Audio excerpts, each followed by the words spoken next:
You're back on The Power Within. Now, success or failure, it really is up to you. But could you die of heart disease just as you're starting to enjoy your success? First up, internationally acclaimed speaker and success trainer Bruce Musick looks at the idea that everyone has a magnetic personality, that in fact we attract success or failure to ourselves. See if you agree. One of the biggest issues I find with people who are struggling to find success is that they haven't yet taken responsibility for the fact that they create their life. They're still living in this illusion that life happens outside of me and that I'm a victim to my circumstances. Stuff happens and there's nothing poor old me can do about it, right? Until you can come from the point of, I create my life. Whether it's true or not doesn't actually matter. It's just an empowering place to stand, an empowering viewpoint to take.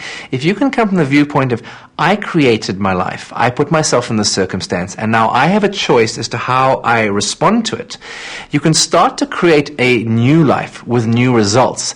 But the first thing you need to do is take responsibility for the fact that perhaps you've created the way things are currently, even if you don't like them. Now, a lot of people would say, well, you know, bad things happen to me. How could I have created that? Science is starting to prove that human beings are like giant magnets, that human beings actually can attract experiences, people, and opportunities into their life, right? If you have attracted bad opportunities into your life, it's not appropriate to get into the blame game, going, you know, I'm wrong and bad. I'm not saying you did it and you're wrong and bad for having done it. But what I'm saying is if you can come from the point of view of, I was actually at the source of this, you then, being at the source, you have the power to respond to life and make a different choice later on. What most people are doing is they're reacting to life. So a circumstance will happen, and on autopilot, their program will feed them a thought which will have them have a feeling, which will give them an action, and they will react to life. And when you're reacting to life, you have no choice. You're almost like a robot on autopilot because your programs are choosing for you. I'll just give you a mundane example. Have you ever been to a restaurant where you order the same thing off the menu every single time? Like, take me to the Spur, for example, and as a kid, I fell in love with guacamole burgers. Still today as an adult, I go to the Spur, it's like, I'll have a guacamole burger, please, right? If an alien were to come down on Earth and watch this going on, they'd say, you know what, Bruce is a robot. He goes to Spur every time, and he orders a guacamole burger. He has no choice in the matter.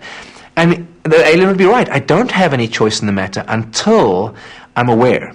So one of the key steps to start to alter your programming is becoming aware of what your programs are. And that gives you real power to then choose, and you start to have some choice, and then you can respond to life. So for example, once I know I'm programmed for guacamole burgers, I can go to the Spur, and I could choose then, do I want to order a guacamole burger again? And I may just do that, and I often do. Or I then have a choice to do something else. But I'm making the choice because I'm being responsible for my choices, right? So one of the first steps to success is to get that you create your life and your choices create the results that you get. And once you start taking responsibility for your choices, you start to become empowered to make new choices. As long as you're being a victim and going, they did it to me, and you're pointing fingers, you never have any power to be able to change anything in your life.